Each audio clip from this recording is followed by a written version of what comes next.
Dan pemirsa, apa yang dilakukan oleh Anies Baswedan ini kunjungan ke rumah ataupun juga kediaman dari Ibunda Gus Muhaimin ini juga memantik fenomena baru ataupun juga pendapat baru bahwa memang ini seperti yang dideklarasikan juga dan juga sudah disebarkan melalui surat yang disampaikan oleh Sekjen Partai Demokrat bahwa ada kesepakatan baru akan bergandengan antara Anies Baswedan dengan Caimin. Nah, ini kita akan mengetahui bersama apakah hal ini benar terjadi.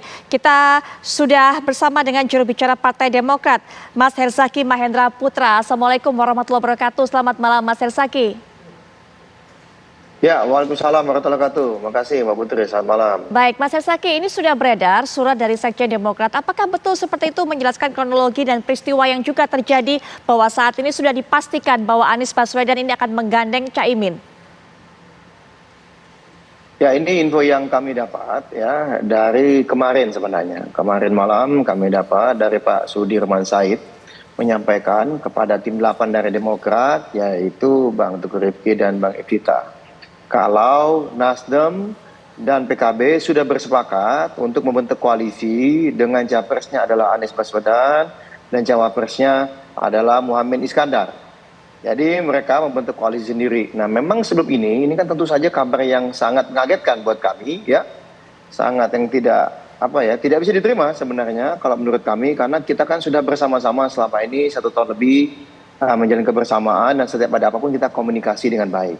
Tapi mendadak di beberapa hari ini ya, kok tiba-tibanya bisa ada seperti ini gitu. Ini yang menurut kami sangat mengagetkan gitu ya. Sangat mengagetkan karena bagaimanapun ya kita sudah bersepakat mengusung perubahan gitu. Ya, kita sudah bersepakat mengusung perubahan bersama-sama bertiga, Demokrat, PKS dan juga Nasdem. Lalu ketemulah tokoh yang namanya Anies Baswedan. Nah, ini kan yang menjadi agak berbeda nih di sini. Kita juga tahu ya bagaimana selama ini kita terus berkomunikasi dengan aktif. Misalnya nih Nasdem ya, sejak diusung oleh Mas Anies sejak diusung oleh Nasdem 3 Oktober itu sampai dengan 22 Januari itu belum punya teman koalisi gitu. Kemudian kan ketemu sama kita diskusi, akhirnya kita bersepakat gitu membangun koalisi. Waktu itu Mas Anies menyampaikan, ayo Mas Ahy kita menjemput takdir sebagai pasangan capres dan cawapres 2024-2029 dengan Mas Anies membawa Nasdem, Mas Ahy membawa Demokrat, dan keduanya bekerjasama mengajak PKS. Nah, ini peristiwa ini disaksikan oleh 4 orang dari tim 8 gitu. Nah, terus bergulir bersama ini kita tahu kita sudah punya piagam segala apa, lalu ada beberapa kali rencana deklarasi tapi terus tertunda gitu ya,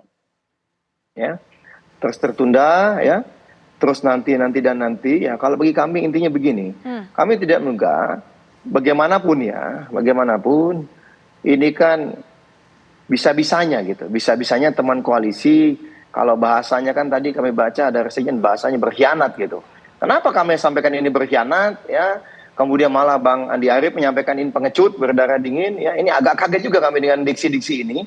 Kenapa ini bisa kami sampaikan? Ya soalnya kita sudah punya komitmen bersama, sudah berulang kali, sudah cukup panjang ya. Lalu sedang dalam proses pengaturan untuk masalah proses deklarasi, mendadak buat kesepakatan dengan yang lain, tidak ada komunikasi. Ya istilah kata kita ini udah mau siap-siap akad nikah lah gitu. Mendadak tahu-tahu yang disebar undangannya beda gitu. Baik. Dan yang mau dinikah ini kok nggak jadi, nggak dikasih tahu. Dan saya sampai saat ini yang saya tahu, tidak ada komunikasi apapun secara langsung dari Mas Anies kepada Mas Ahy. Padahal ketika katakanlah Mas Ahy waktu itu sedang mau diajak ketemu oleh salah satu tokoh partai lain yang besar gitu ya, itu bisa malam-malam nelpon, bilang katanya ibu saya menyampaikan ini kalau saya dan Mas Ahy harus menjemput takdir sebagai pasangan capres dan cawapres. Ini juga ustadz saya. Waduh, ini ibu dibawa, ustadz dibawa gitu. Tapi kemudian mendadak kok bisa-bisanya lalu berkhianat gitu. Ya, bersekongkol dengan yang lain, berdua saja. Lalu membangun, dan yang menyedihkannya apa? Tadi, mau ikut nggak? Kita kaget loh. Jadi komunikasi selama ini apa gunanya? Kita berpolitik dengan value, dengan etika, tapi ternyata ini tidak bersambut gayungnya. Ternyata kita pikir sama-sama punya etika dan integritas, tapi sikapnya sangat-sangat menyedihkan. Dan kader kami ini banyak yang kecewa, sudah mulai banyak tadi informasi, ya begitu mendengarkan rilis. Ya, Mas Herzaki, masih bersama kami? Mas Herzaki? Baik, kami coba perbaiki hubungan dengan Mas Herzaki untuk bisa mendengarkan kejelasan lainnya atau penjelasan dari Partai Demokrat. Tapi setelah jeda berikut ini kami segera kembali saat lagi.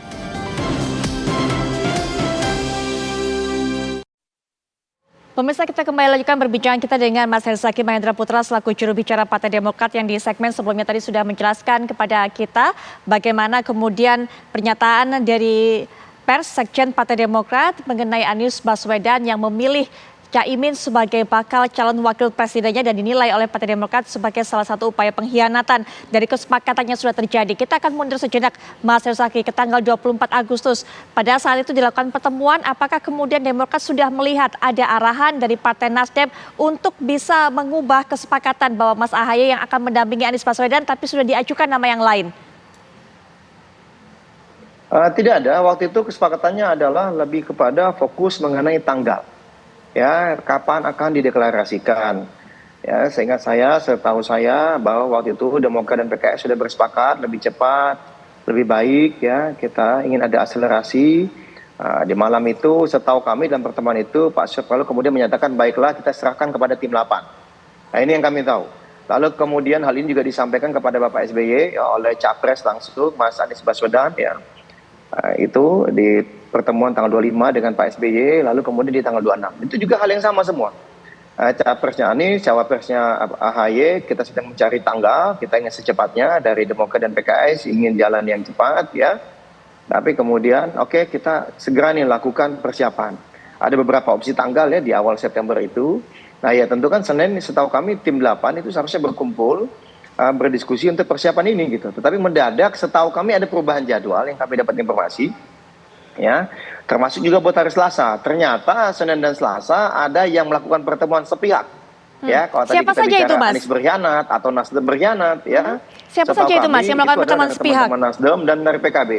Yang melakukan itu adalah teman-teman Nasdem, ya, katanya melakukan pertemuan dengan teman-teman PKB.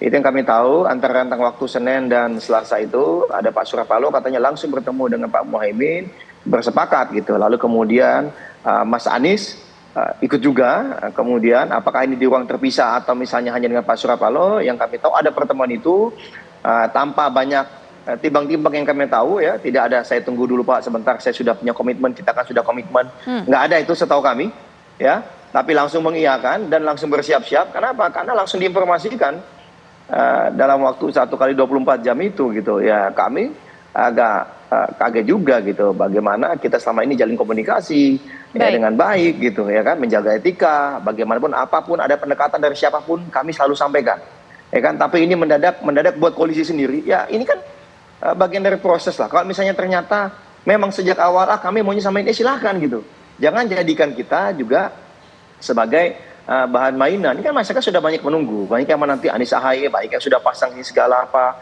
ya. Tapi bagi kami poin kami adalah di sini mau siapapun kita sudah minta, udah berwaktu-waktu yang lalu ya kan, tapi sudah disepakati. Dan waktu itu Mas Anies berulang kali menunjukkan itu Mas Ahaye.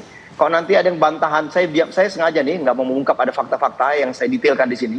Sengaja saya ingin menunggu nanti ada yang mau membantah, kita sodorkan nanti fakta-fakta yang tidak bisa dibantah oleh mereka. Silakan. Tapi berulang kali Mas Anies menyampaikan bersama Mas Ahaye. Tapi masalah yang paling penting adalah kalau Anda buat kesepakatan, ayolah kita komitmen ini dengan piagam koalisi. Kami masih sepakat dengan piagam koalisi 1-6 karena sudah tanda tangan. Kami tidak diam-diam di belakang, duduk bareng dengan yang lain membentuk koalisi baru gitu. Ini kan namanya ya silakanlah kalau memang ada yang fokusnya dalam koalisi itu mengedepankan kekuasaan. Atau adalah katanya diancam-ancam, katanya akan ditangkap lagi atau ini itu segala apa. Ancaman seperti apa yang dimasukkan Mas Herzaki? Ya katanya ini kan kemarin saya dapat informasi, tapi itu kan silakan diklarifikasi. Karena kemarin ada info Pak Syarif Hasan menyampaikan, tapi katanya perlu dicek nih kebenarannya. Kalau misalnya Anies silakan berlayar, tetapi tidak boleh dengan Mas Ahaye. Jadi mungkin makanya berbulan-bulan tidak jadi deklarasi itu, terus ditunda-tunda, lalu malah membuat kesepakatan dengan pihak yang Mas lain. Herzaki, Kami nggak tahu nih. Ancaman itu datang dari siapa ya Mas? Ya kalau saya mau bicara lebih lanjut, saya hanya bisa sampai di situ Mbak, karena saya bukan anggota DPR, saya tidak punya kekebalan ya atau imunitas. Nanti aja tunggu teman saya yang anggota Dewan yang menyampaikan, yang memang mendengarkan secara langsung. Nah inilah yang, tapi bagi kami poinnya adalah bahwa ya kita berpolitik ini kan Demokrat gagasan perubahan, semangat perubahan. Bagaimana kita bisa berkolaborasi dan bersinergi dengan penuh etika, ya kan, ada tata caranya gitu loh. Ya, punya komitmen ya kita sepakati, ya kita jaga betul lah komitmen ini gitu. Tapi ternyata pada saat kami Mas Hersaki masih bersama kami. Mas Hersaki, sepertinya terputus. Nah, ini, ya, sebentar. Mas Hersaki sudah bisa mendengar lagi? maaf, Silakan dilanjutkan, Mas Hersaki. Ya, ya, tapi ada yang berkhianat dan ada yang tidak punya etika. Ini sangat kami sayangkan gitu. Kami berpikir beliau-beliau ini ya memiliki pola pikir yang berbeda dari politisi pada umumnya yang kita harapkan bisa menjadi pemimpin negeri ini ke depannya. Tetapi ternyata manis di mulut, tampak di depan, tidak dalam kenyataannya. Ini yang bagi kami sangat kami sayangkan. Ya, inilah bagaimana kita kalau misalnya tidak ingin bersama, ayo nggak apa-apa, ayo kita pisah baik-baik, ngobrol dulu, ya, ayo diskusi seperti ini situasinya, kenapa tidak bisa bersama, tidak apa-apa gitu loh, Baik. iya kan? Tapi jangan kemudian malah sibuk sendiri, kok kasak kusuk sendiri. Kami sudah mendengar kok berbulan-bulan ada upaya kasak kusuk, makanya kalau Bang Andi Arief menyampaikan dalam seminggu 2 minggu lalu ini pengkhianat gitu kan, ada yang pengkhianat, ya. Kami waktu itu kan tidak mau berkomentar baik ya apa Sudah apapun gitu karena masih kapan? menjaga situasi. Demokrat melihat ini ada upaya pengkhianatan sejak kapan? Bulan apa, Mas Hersaki sebenarnya? Ya kalau kita begini aja Mbak, pada saat sudah disepakati namanya sudah memenuhi dengan kriteria di dalam piagam, mengapa terus ditunda? Kan begitu, ada agenda apa lagi nih begitu.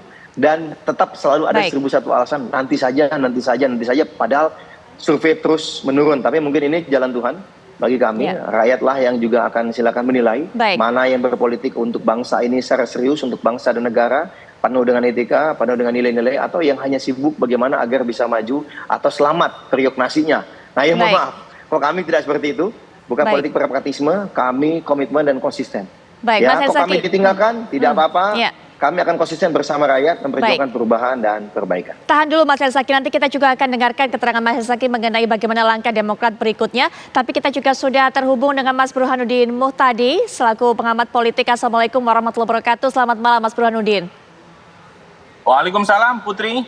Baik, dari manuver dari Anies Baswedan seperti apa menilainya Mas Burhanuddin?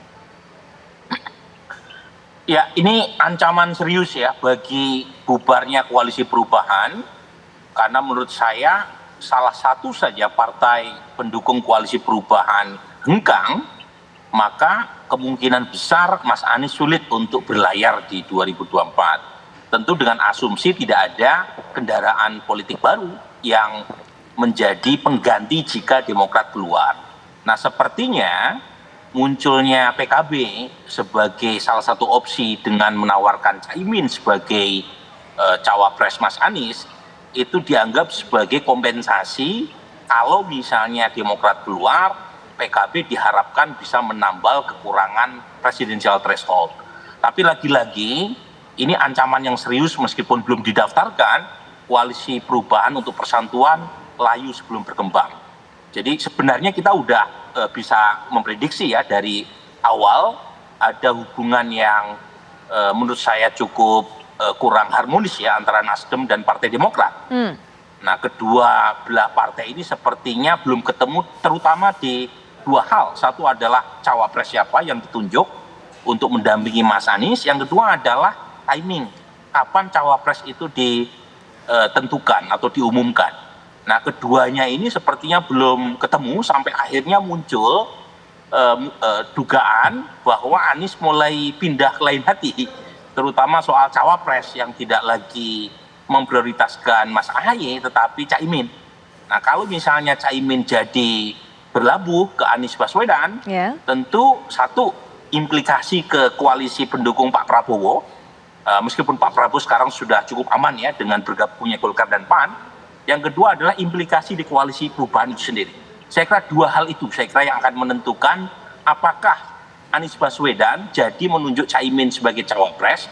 Yang kedua, apakah Partai Demokrat itu akan keluar dari koalisi perubahan kalau bukan Mas Ahaye yang ditunjuk sebagai cawapres Mas Anies. Dan pertanyaan berikutnya, kemana Partai Demokrat berlabuh kalau misalnya jadi cerai dengan koalisi perubahan. Baik, pertanyaan Mas Burhanuddin langsung saja kita lempar kepada Mas Hersaki. Seperti apa langkah berikutnya Mas Hersaki dari Partai Demokrat? Akankah kemudian keluar dari koalisi perubahan? Karena tadi sudah menyatakan merasa dikhianati, dan kemana tujuan berikutnya? Akan berlabuh kemana? Ya, pertama kami ingin sampaikan kami tidak keluar dari koalisi perubahan. Karena teman-teman Nasdem lah yang membuat koalisi sendiri dengan teman-teman PKB. mengusung Mas Anies Baswedan dan Caimin. Mereka lah yang berkhianat dan keluar dan memecah belah koalisi ini gitu. Kami tidak keluar, mereka kok yang berkesepakatan sendiri di belakang tanpa ada informasi apa-apa dari kami, dan kemudian tawarannya adalah mau ikut atau tidak. Oh ini apa-apaan ya gitu. Padahal selama ini kita di Koalisi Perubahan bicara mengenai kesetaraan, kesejaran, kemandirian, kebersamaan, tapi ternyata itu semua hanya manis di mulut semata. Tidak punya etika sama sekali dan sangat menyedihkan dan memalukan menurut kami cara-cara berpolitik seperti ini. Jadi kalau kami ingin sampaikan itu yang pertama, kami tidak keluar. Kami tidak keluar. Maaf saya potong juga. Mereka lah yang sudah pergi. Oke, maaf saya potong, Mas Herzaki. Ketika kemudian ditawari tadi mau ikut atau tidak, apa kemudian respon dari Demokrat? Apa jawabannya? Akankah ikut atau tidak? Kalau kami jelas tidak, kami sampaikan tidak. Karena apa? Ini namanya ya sudah masuk dalam pengkhianatan dan sudah dalam artian ini menghina partai kami ya, menghina bagaimana kami selama ini bersama-sama punya komitmen yang tegas dan jelas. Di dalam Koalisi Perubahan, kita bangun sama-sama, kita setara sejajar, kita diskusi, kita terbuka. Tapi ternyata tahu-tahu ini ada di belakang, main sendiri, bentuk koalisi sendiri, lalu mengajak kami ini maksudnya apa gitu. Ya silakan, kalau misalnya menurut mereka itulah jalan terbaik buat mereka, silakan, ya itu hak mereka. Hanya yang kami sangat sayangkan, bagi kami politik bukan sekedar pragmatisme, tetapi bagaimana kita membangun kebersamaan untuk bangsa dan negara ini dengan cara-cara beretika, saling komunikasi ya dengan baik. Tapi ya silakan. Mungkin itulah kami akhirnya tahu kedok sebenarnya dari kemarin ya yang pernah berencana berkoalisi bersama kami. Silakan publik juga bisa menilai gitu. Kalau kami insya Allah tegak lurus bersama rakyat ya. Kita akan terus berjuang mengenai ini. Apa yang menjadi harapan dan aspirasi rakyat. Apakah nanti teman kami, teman segagas, seide nanti ke depannya siapa. Ya kami sampaikan pada waktunya. Tapi yang pasti jelas yang berkhianat dan yang keluar dari koalisi ini bukan Partai Demokrat. Tetapi ada yang namanya Nasdem dan Anies Baswedan yang telah berkhianat dan secara tidak beretika membentuk koalisi sendiri dan pasangan capres dan cawapres tidak sesuai dengan komitmen yang di piagam koalisi. Baik. Itu aja dari kami. Yang kami ketahui juga Mas Herzaki, apakah betul Partai Demokrat kemudian menurunkan baliho-baliho yang selama ini menunjukkan dukungannya terhadap Anies Baswedan? Ya, ini begitu kami informasikan, ya kadang-kadang langsung bilang, ya tenang aja, langsung kita ganti. Nggak ada, muak mereka bilang. Kenapa? Tidak ada komitmen sama sekali, tidak ada kebersamaan, tidak ada keseriusan. Jadi ini kadang-kadang sudah mulai menurunkan baliho-baliho di daerah-daerah. Karena kenapa mereka menaikkan baliho? Itu kan karena juga arahan dari DPP. Tetapi pada saat mereka melihat kok ini sepertinya tidak ada keseriusan dan merasa ini ada yang janggal dan yang aneh. Ya mereka juga udah mulai bertanya-tanya, ini benar nih kita masih pasang baliho ini. Malah mohon maaf ini, kalau kita sampaikan fakta apa adanya, lebih dari setengah daerah, ya kader Demokrat, caleg-caleg Demokrat, lebih dari setengah daerah, itu tidak ada yang mau memasang Mas Anies. Dia bilang, jelas dulu lah katanya Mas Anies ini, benar-benar perubahan atau hanya tidak jelas ini, mau perubahan atau mau tipu-tipu. Nah itulah, ternyata benar ya, sehingga situasi hari ini pada saat ini tidak perlu kami perintahkan apa-apa, banyak udah kader menjapri, begitu dapat rilis, Pak, kita akan turunkan semua, bukan hanya baliho, tapi juga postingan di media-media sosial yang ada muka Mas Aniesnya. Nah ini pelan-pelan saya bilang, udah jangan gitu juga lah, saya bilang maksudnya, ya nggak perlu demonstratif, ya misalnya kecewa, lakukan saja, mau dihapus silakan. Baik, Mas Burhanuddin, nanti kita juga akan dengarkan pandangannya mengenai hal ini. Demokrat sudah menyatakan tidak ikut tawaran dari Nasdem dan juga Anies Baswedan, tapi setelah jeda kita akan bahas kembali. Nanti lagi Mas Herzaki, kita akan lanjutkan setelah jeda. Kami sudah kembali saat lagi. Baik, kita kembali lanjutkan perbincangan Mas Burhanuddin tadi sebelum jeda. Pada saat awal kami berbincang dengan Mas Herzaki. Mas Herzaki sempat mengungkapkan adanya ancaman-ancaman jika kemudian duet Anies dan berpasangan dengan AHY ini melenggang. Kalau Mas Burhanuddin menilainya seperti apa kemudian kondisi ini? Apakah ini memang kemauan murni kesepakatan yang terjalin antara Nasdem dengan Anies Baswedan? Ataukah sebenarnya ada tekanan pihak lain, intervensi pihak lain, dan juga dimungkinkan ini intervensi dari istana, Mas Burhanuddin? Saya kira sulit ya untuk membuktikan adanya intervensi tadi. Mungkin saja baunya ada, tetapi untuk membuktikan secara hukum sulit. Jadi saya lebih melihat faktor yang bisa kita ukur, yaitu Nasdem sepertinya memang enggan untuk mengusung Anies berpasangan dengan AHY karena faktor elektoral. Jadi itu yang paling kelihatan.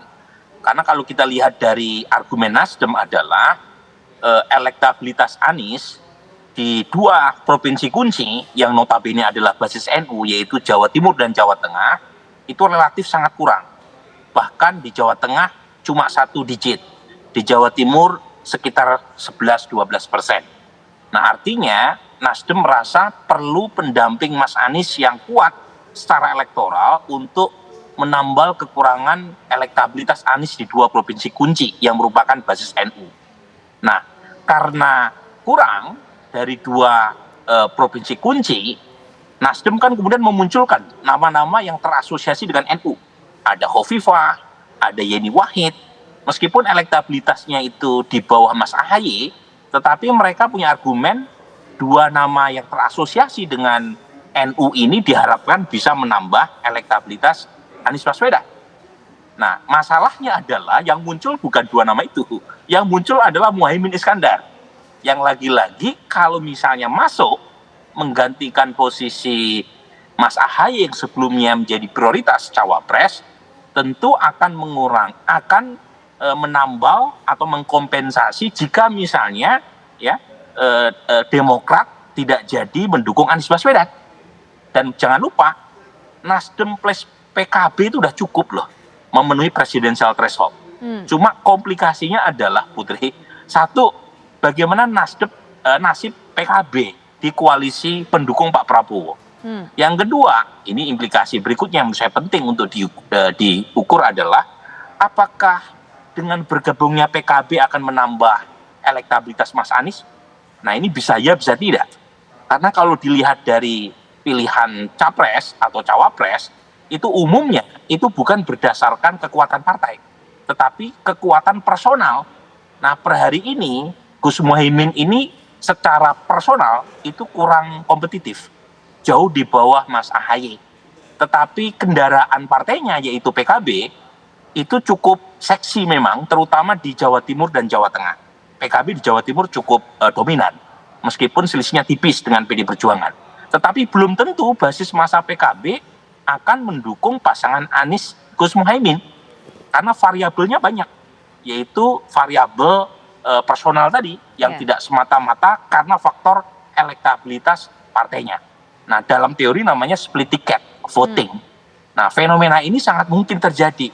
Tapi lagi-lagi kita tentu harus uji sekali lagi ya, apakah betul gitu ya pilihan terhadap Gus Muhaimin sebagai cawapres Anies bisa mengubah keadaan di mana saat ini Mas Anies cukup tertinggal dibanding 2 capres yang lain, ataukah gitu ya situasinya tidak lebih baik dibanding misalnya kalau Mas Anies menggandeng Ahaye. Baik, Mas Burhanuddin Muhtadi, terima kasih sudah memberikan pandangannya mengenai hal ini. Kita akan terus tunggu bagaimana perkembangan selanjutnya, implikasi-implikasi yang dikatakan oleh Mas Burhanuddin tadi. Dan juga sebelumnya terima kasih Mas Herzaki sudah memberikan keterangan di acara ini atau di program Apa Kabar Indonesia Malam.